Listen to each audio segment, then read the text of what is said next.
To a story I'm sure you may have seen over the weekend, a tragic story, of course. Alex Pretti, who was killed over the weekend in the US. He was one of these anti-ICE protesters. He rocked up to a protest with a gun and he ended up being shot dead by an ICE officer. Now, this is blown up in the United States. There have been protests in the US, all over the US as a result of this. Of course, the protesters say that he was doing nothing wrong. And of course, ICE says, well, he rocked up to a protest with a gun and we were worried for our safety and we acted upon it. Here is the Homeland Secretary, Kristi Noem.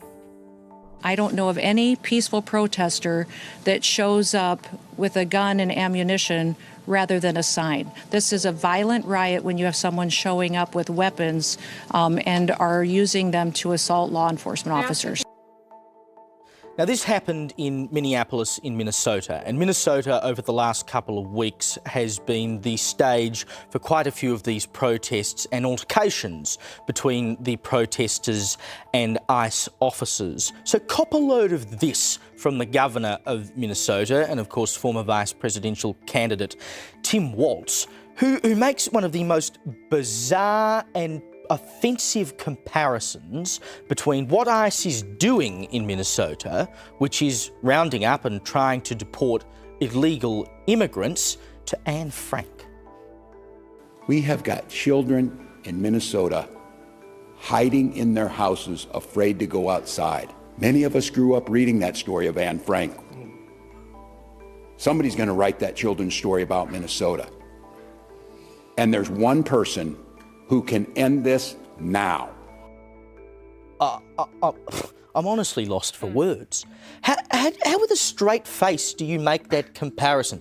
Anne Frank, who was being pursued so they could kill her in the Holocaust, is the same as the US saying, if you come here illegally, you shouldn't stay in our country. Yeah, there's some problems with his analogy, aren't there? Not least of which Anne Frank was not a foreign invader. She was arrested and ultimately put in a concentration camp by foreign invaders.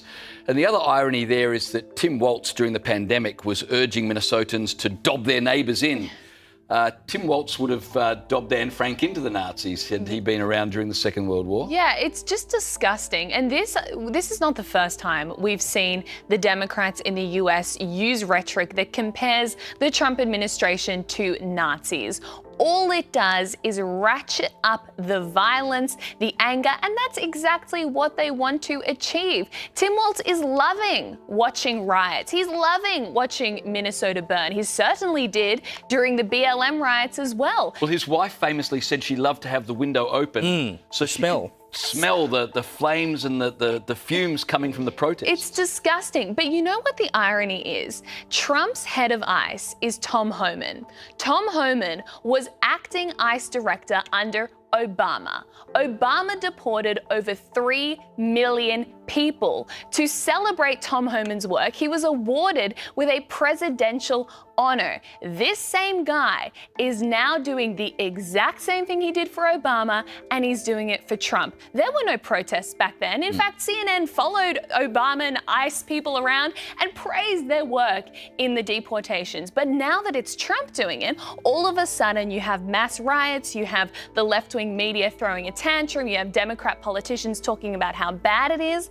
It is so hypocritical, and it's not about illegal migrants. They always used to be on a bipartisan ticket on the fact that you need to control the border.